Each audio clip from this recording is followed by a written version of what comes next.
அவனை அழைத்து வந்து ஆசையில் மிதக்க விட்டு ஆடடாடு என்று ஆட வைத்து பார்த்திருப்பேன்.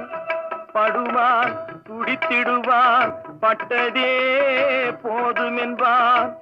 படுவான் துடித்திடுவான் பட்டதே போதும் என்பான்.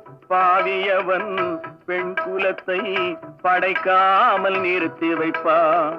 கடவுள் மனிதனாக பிறக்க வேண்டும். அவன் காதலித்து வேதனையில் வாட வேண்டும்.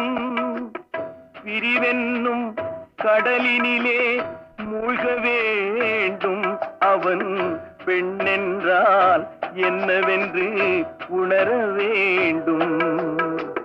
கடவுள் மனிதனாக